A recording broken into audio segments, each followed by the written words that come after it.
Assim, a coletiva do Rogério, o único ponto que. Único não, existem alguns pontos, a gente pode falar depois, mas o ponto que eu guardei aqui pra falar é o seguinte: ele culpar Sanabria naquele lance de Everton Ribeiro é um absurdo, irmão. Exato. É um absurdo. Ele E foi, falar que Sanabria, que correu logo, que devia segurar, que não sei o quê. Pô, irmão, meu 10 não tem um foco de gol, de na direção do gol e finalizar, é difícil. suavizar. A gente tinha uma pergunta apenas. Everton Ribeiro, com certeza, era uma pergunta. Ele chega a mencionar um Foram pouco cinco. Everton Ribeiro. Quatro daqui. Eu acho que quatro daqui. Acho que foram 8 perguntas, se não estiver enganado. 4 da Bahia, 4 de lá. Everton Ribeiro era uma pergunta, mas, enfim, acaba passando a prioridade de pergunta. Mas ele fala do Sanabria. E ele toca em um ponto que eu tinha comentado. Ele fala do Sanabria algumas vezes. De novo, volta a comentar a questão de posicionamento. É, Sabe aquela deixa de falar de quando for perguntado de, pô, e o Sanabria? Por que o Sanabria tá com pouca minutagem? Por que o Sanabria não tá sendo aproveitado? Eu acho que vai muito por conta do posicionamento que ele enxerga, não é, Yuri? Que ele enxerga que o Sanabria não faz, que o Sanabria não cumpre. Mas tô contigo, eu não consigo. O Sanabria pode ter sim sua parcela de culpa, poderia ter feito algo diferente, corrido um pouco, freado um pouquinho para dar a opção de passe, ou feito um outro movimento. Ok, não discordo disso. Mas pra mim, o Everton Ribeiro tem que ter o objetivo do gol, irmão. Camisa 10, vai pra dentro, define a jogada, um chute cruzado ali, ou até se ele puxa pra dentro, faz a menção de chutar, o zagueiro vai, e aí sim ele faz o passe pro Sanabria e poderia ter feito o gol. Era um lance capital da partida, eu acho muito mais culpa do Everton Ribeiro do que o Matheus Sanabria. É, muito, muito mais, pô. O Everton era quem, tipo, o Everton era quem tinha pego o contra-ataque e até um exemplo aqui. Um Everton que a gente sabe da qualidade, que a gente sabe de visão de jogo. Vou dar um exemplo que eu não sou craque, não vou dizer que eu sei fazer isso não. Mas o passe de 3 dedos ali na frente do Cedric para botar o Sanabria para correr de frente era muito melhor do que ele ter arrancado com a bola e ter esperado o Sanabria parar, que para mim ele não esperou o Sanabria diminuir. Para mim ele correu, pipocou de finalizar, porque ele poderia ir dentro do gol, sofrer uma falta, um pênalti, o que fosse.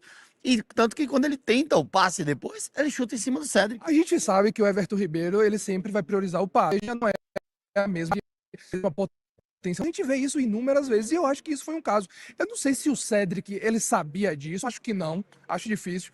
Mas é como se ele soubesse que esse cara não Não, vai eu chutar. acho que é a questão do canhoto. Esse Ele cara não vai corre, tipo, chutar. ele não vai bater, ele vai ter que levar pra direita. Se ele levar pra direita, eu fecho o chute. Ou eu dou a direita pra esse cara, ou Ele deu a direita Exato. e correu fechando a Porque, esquerda. porque a todo momento, talvez na televisão a percepção tenha sido outra, eu cheguei a Aqui ver, tava de mas a gente tava na frente do lance. de lateral. A todo momento na frente do lance, o Cedric corre de lado Cobrindo o Sanabria. pra fechar aqui. Eu tô fechando o Sanabria, irmão. Ou você puxa pra direita e se resolve com o Rafael, ou se você fizer o passe aqui, eu vou interceptar o passe. Everton Ribeiro segurou. Na hora que ele tentou o passe, aí o Cedric tava pronto pra desarmar e 2 minutos depois o Bahia acabou sofrendo o gol que levou o São Paulo à frente do placar novamente. E se eu não tiver enganado, aí eu Marinho. não lembro o tempo. Depois desse lance. Oi, Ivan. Não, eu faço um paralelo com aquele lance de Juba no jogo contra o Santos, que vem o Lautaro Dias Perfeito. e tem um jogador do outro lado, e o posicionamento de Juba é muito, muito semelhante a esse de Cedric hoje. Claro que o Lautaro Dias ele tinha um pouco mais de espaço, mas ali o Juba também sabia que não era o pé bom dele, que ele ia ter dificuldade para chutar, e ele marca o passe. E aí faz com que o Lautaro Dias se enrole todo na bola depois. E assim, o lance, se eu não tiver enganado depois, é o que ele cobra o escanteio e o Acevedo cabeceia no travessão. Não é isso? Tá 1-1? Eu não vou Esse lance? Eu não... lembrar Ah, não, se porque foi o Sanabria tinha entrado, eu acho Não, que o a Acevedo- Sanabria é no... Não, é no 1-1. Não, É no 1-1 ainda. A cabeçada do a Acevedo cabeceada é é no no 1-1 1-1. no travessão. Era 1-1, Esse... é. Esse lance do Sanabria com o Everton também tá 1-1 ainda, não? Tá 1-1. Tá 1-1, Porque o tá. gol sai logo depois. Eu não sei se é o lance que origina É o isso, eu queria escanteio. saber se era isso, porque o Cedric, ele corta depois do Everton, aí é escanteio e ele sai vibrando. Aí eu acho que cobra escanteio, a Acevedo cabeceia no travessão ainda. Não sei se Eu é acho que é o mesmo travessão lance. ou que o Acevedo cabeceia pra fora também, que o Acevedo cabeceou pela De novo, né? Mas Foi teve tanto algumas escanteio, situações dessas. foi tanto escanteio que Tanto escanteio. não dá pra... Você lembra de algum? 24 escanteios. Você lembra de algum? 24 escanteios. Eu não vou mentir assim, não, que eu só lembrei de, assim, na hora que saíram os 5 escanteios Você do São jogou? Paulo, eu só lembrei assim, porque essa No condição. primeiro tempo, quando você fala, Essa- você jogou? Lógico que eu joguei. Vou pagar o jantar. Não jantar nada, porque eu tô devendo dinheiro. Você deu sorte, que senão esse dinheiro você não ia ver. Se tiverem o do almoço, Você deu sorte que bateu. Ainda bem. Mas eu só lembrava da Esportiva que eu falava, rapaz, 5 escanteios ali depois dos 45 minutos, irmão. Era papo de ódio mais de 50, irmão. Era um negócio absurdo que, enfim, a gente só pensava. Outro ponto da coletiva do Rogério Ceni, ele parecia estar satisfeito com o desempenho, assim, alguns vacilos que poderiam ter sido ajustados. Ele cita a dificuldade que o Bahia tem de marcar e a facilidade que o Bahia tem de um erro de ceder o gol. Tipo, porra, eu cedo aqui, o time vai lá e faz, eu tenho que ficar criando para fazer. Mas dentro de tudo isso, mesmo entendendo que disso que ele falou, parecia estar satisfeito, né? De tipo assim, pô, minha equipe jogou bem, o Eric também falou aqui de uma equipe que jogou bem. Eu vi muita gente falando de um Bahia mal. Eu não acho que o Bahia fez uma partida ruim hoje. Acho que o primeiro tempo, de fato, o Bahia é abaixo. O segundo tempo do Bahia é bem positivo e consegue vencer o segundo tempo, podemos dizer assim, né? 2-1 no segundo tempo, perdeu o primeiro de 1-0, enfim, saiu com 2-2. Mas parecia estar satisfeito com o desempenho e com o placar, lamentando os vacilos para sair com um placar melhor. Pelo menos foi essa a impressão que eu tive da entrevista do Rogério Ceni. E no final, uma pergunta que não podia faltar do São Paulo, que Não, hoje até foi bom. Só foi uma só. Pô, mas ali no Morumbi, fosse no Morumbi, eram as 4. E ele tava na minha frente, pô. Olha, eu só baixei a cabeça, fechei o. Peço desculpa aos colegas, falei, lá vem. Eu já baixei a cabeça, fechei o iPad e eu falei. Olha ele ali, tá ficando careca, ó. Tá ficando careca. Aí eu falei. E é novo. Rapaz. É porque agora ele faz. Olha ali, ó. Ele foi e voltou. Voltou, Gabriel Sá. É porque agora ele faz 50 trabalhos agora, meu irmão. Virou Diniz, foi Yuri. Perdeu o primeiro tempo e ganhou o segundo, cara mesmo. Tá Exatamente. Não, o Paiva tomou 3-0 do Fortaleza na Fonte Nova. Ele falou assim: no segundo tempo fomos melhores do que a equipe do Fortaleza, menos em número de golos. E foi 0-0 o segundo tempo. Botafogo, pô. Botafogo, que ele toma 3-0 lá no Engenhão. Segundo tempo é 0-0. Aí ele fala: não, fomos melhores do que o Botafogo em tudo. Menos em número de golos. Menos em número de gols, te lenhar massa. Assim, deixa a Paiva quieto. Não, o Rogério teve também o 80% contra o Flamengo no Maracanã. Ninguém vai ter 80% de posse de bola aqui. Só que o Flamengo vai ter 2. Mas eu quis perguntar ao Rogério disso, porque tem alguns números que, enfim, estavam anotados, que eu nem consegui trazer nas transmissões.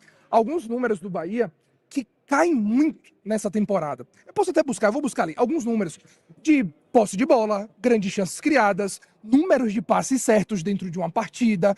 Enfim, alguns números importantes da partida, que a gente estava acostumado de um Bahia ser criativo, que caíram na temporada de 26 em relação a 25, 24. E hoje esses números aumentaram. Foram 400, acho que 450, 470 e pouco passes certos, foram 20 e poucos chutes, foram 2 chances. Não, hoje finalizou pra caramba, coisa que o Bahia dificilmente faz. 60% de posse de bola. Os números do Bahia hoje lembraram o Bahia da temporada passada e, não coincidentemente para mim, o Bahia faz um bom segundo tempo e, de uma forma geral, o Bahia não merecia ter perdido. Então, assim, espero, e ele até comenta, Ivan, até para Ivan também entrar nesse bate-papo, ele fala desse ajuste que ele fez, né?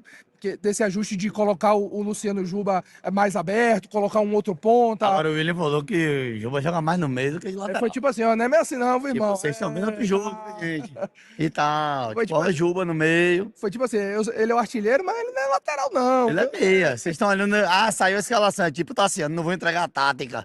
Que saía Tassiano de novo e quando a bola rolava, Tassiano abria na beirada, voltava. Mas onde eu quero chegar com isso, e até pra Ivan entrar nesse nosso bate-papo, porque São Paulo inteira tá voltando e a gente tá feriado, Ivan, feriado. Disse que o engarrafamento de São Paulo tá vindo aqui em Bragança. Tá milhado. Até nisso que a gente falava de um Bahia que fazia... Pode show ali? Vamos ver. Empatou, né? Não perdeu. Dando pagar ingresso. Aí a gente vai ficar do lado de fora. Você vai pagar, ele tá ali concentrado. Mas um Bahia que muda a sua forma de jogar, mesmo com as peças, ele muda a sua forma de jogar, tenta fazer um ajuste e tenta sair de um Bahia pragmático que vem sendo nas últimas partidas e que no primeiro tempo fez um jogo ruim. Talvez seja a luz no fim do túnel de algo novo nesse time do Esporte Clube Baiano. O Rogério falou uma coisa que não é tão bem assim. Ivan, eu vou fazer o seguinte, que aí a gente também tem que buscar o carro lá do outro lado. E aí fica você e Jax aqui. Pra, a princípio, a gente ir finalizando aqui. O Rogério falou outra coisa também, que não é bem assim. Ele falou assim, a gente ataca, aí o time vem uma vez e faz o gol. Não, irmão. Léo Vieira hoje impediu de ser os 4 ou 5. Acho que a gente só pode tirar uma partida do Léo Vieira, que foi aquele falha contra o Remo. Do Remo. De resto, irmão, Léo Vieira tem sido peça-chave nesse time do Bahia, irmão. É defesa atrás de defesa, irmão. De novo. Duas saindo, pra mim, uma das maiores virtudes dele é abafar o chute, é sair ali no pé do jogador. Teve o chute do Arthur, que o Arthur chutou mal, teve outro do Arthur no segundo tempo. teve a cabeçada do escanteio, que ele faz uma grande defesa. Então, assim, o Léo Vieira tem sido peça fundamental. O que a gente não pode falar o mesmo é da dupla de zaga, que foi abaixo novamente. O Ramos Mingo. Hoje o DVD foi abaixo. Ah, meu irmão. E o Ramos Mingo. Não, o Mingo já vem abaixo. É isso, repetiu o padrão, né? O Ramos Mingo, partida ruim do Ramos Mingo novamente. Já adianto que pra mim tá na votação entre os piores do jogo. Geralmente, Yuri, um mal e o outro jogando pelos dois. Fez dois abaixo. O Acevedo começou desnorteado e depois encaixou no jogo. No chat, e eu concordo. Acevedo desarma, arma e depois ele mesmo ataca. Ele foi finalizar, ele foi cabecear, ele tentou de tudo que é jeito. Se a gente tivesse mais 4 Nico nesse time, irmão, era Palmeiras e Flamengo se cuidando. Ele pegou no tranco depois, que ele começa mal. Eu até falo, começa mal é Everton Ribeiro. Ele consegue melhorar na partida. Pra mim, Everton Ribeiro não melhora. Para mim, os dois, pra mim, abaixo desse time do Bahia. Os dois aí, eu só tô a decidir entre os dois o pior. Diga aí. Eu vou fazer o seguinte, meu lado logo, voto. Melhor em campo, pra mim, o Léo Vieira. Léo Vieira com menção honrosíssima aos dois laterais, alas, atacantes e tudo. Juba e Acevedo. Mais um? Eric. Também. Agora, assim, o lado do Eric como primeiro volante, nem tanto. Mas quando ele cai pro lado, quando ele começa a pisar, porque o Bahia, é isso, o segundo tempo o Bahia foi pro ataque, o Bahia foi pra cima. O Bahia toma o gol, o segundo gol, porque tá todo desgraçado, todo arreganhado, né? Tipo, o Rogério, você não sei se você reparou na coletiva, ele atribui ao Acevedo, ele fala do Juba, do Eric, ele poupou o Mingo. E diz assim, não, o Calheri recebe a bola lá na casa da Zorra e o Mingo não vai. Mingo não corre na bola, Mingo não ataca a bola. Ele poupou o Ramos Mingo. Mas deve ter dado uma comida de rabo no privado, sei lá. Mas assim, Mingo abaixo, o DVD abaixo, o Everton, pra mim, abaixo. E não é de hoje.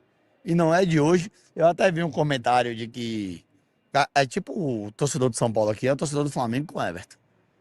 A partida de Everton, irmão, contra o Flamengo, lá, hein? Não, é craque, que não sei o quê, e tal. Aí Dona Joana tava, não, é isso mesmo, e blá, blá, blá. E aí curte, compartilha, comenta, igual a música de Raoni. E aqui é Rogério, irmão. Aqui, o que eu citei na live, vocês vão lembrar, quem tá aí desde o início. Ele não vai passar aqui não, ele ali, ó. Quem? Tirando foto com Deus e o mundo e todo mundo. O Rogério ainda, né? Aqui, eu falei no momento da escalação. Falei, Roger foi vaiado e Rogério ovacionado, irmão. E os caras na entrevista com o Yuri, os torcedores de São Paulo dizem assim, não, a gente quer ele como presidente, como técnico não quer não. Se ele quiser assumir aqui o time, a gente entrega. Tome, Rogério, ó. Faça o que você quiser aqui. Traga o técnico que você quiser, o jogador que você quiser, mas como técnico não, pelo amor de Deus e tal. Então, a galera lembra, tipo, ó, idolatra e tal, quer ele por aqui, quer ele por perto, tá ali, como o Yuri falou, tirando foto com uma zorra, mas pra técnico não. Demitido 2 vezes já daqui. 1 é pouco, 2 é bom, 3 já é demais. Mas eu acho que é isso. Eu ia falar um negócio, mas acabei esquecendo. Eu costumo dizer que se eu acabo esquecendo não era importante, não. Mas eu acho que é isso, meu voto. Eu vou ficar com o Luciano Juba, não só pelo golaço, segundo tempo melhora, mas menção ao Eric. Gosto da partida do Eric no segundo tempo. Acho que consegue ajudar, consegue apoiar a partida do Eric. O Acevedo, depois que pega no tranco também, o Léo Vieira, fundamental, com defesas. E outra coisa, o gol do Arthur, ele toca na bola, irmão. Eu vi o replay depois, é ponta de dedo, ele quase pega aquela bola. E graças a Deus, né? Porque assim, eu não acho que ninguém tava errado quando tava com o nariz torcido pro Léo Vieira. Acho que ninguém tava errado nesse sentido.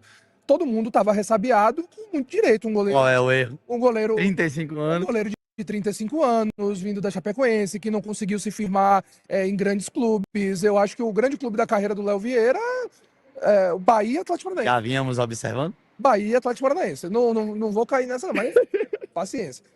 35 anos, um goleiro experiente, que chegou e tá dando conta do recado, e graças a Deus que o Uri tava errado e que essa contratação deu certo, que Marinho tava errado, sei lá. Eu não errei nele, não. Eu errei em João Paulo, que eu falei que era melhor que Ronaldo. Mas, e enfim, aqui a mão tá aqui, a palmatória. Eu errei. Que a maioria errou, mas a maioria errou. Mas eu não acho que o erro foi sem sentido, não, porque de fato, no momento do Vieira, do mundo, você olhando o histórico, você olhando assistir 2 partidas, e nesse brasileiro ele falha em uma das partidas lá contra a Chapecoense, ou contra a equipe do Grêmio, eu acho que é do Grêmio, um jogo dentro de casa que ele acaba falhando. Então, assim, o que a gente tinha do Léo Vieira era um de ficar preocupado, mas hoje é um goleiro que passa muita segurança, o goleiro com mais defesas do Campeonato Brasileiro é o Léo Vieira e tem sido peça fundamental, então vale a menção, mas meu voto vai para o Luciano Juba. Abaixo. Eu já falei os dois que para mim ficam na votação, para mim Everton Ribeiro e Ramos Mingo. Não gosto mesmo da partida do Everton Ribeiro, são 11 passes errados, se eu não tiver errado pelo que eu olhei. A nota dele tá alto muito por conta da assistência, e uma assistência que, assim, sem querer tirar o mérito, mas 99% do gol é do Luciano Juba, né? Ele toca pro Luciano Juba puxa pra esquerda e manda na gaveta, a ponto de Rafael falar, meu irmão, vou nada que eu não vou nem chegar. E aí o Juba faz um dos gols mais bonitos do Campeonato Brasileiro, um golaço do Luciano Juba. Aquela vinhetinha, covarde, É, covarde. a votação fica boa entre os dois. É porque eu acho que eu votei inocente. Eu vou votar no Everton Ribeiro hoje. Não gostei mesmo da partida do Everton Ribeiro e pra mim um lance capital que ele falha na partida, mas menção desonrosa seria? Tá correto? De dado lado? Do Everton Ribeiro. A menção seria pro Mingo também.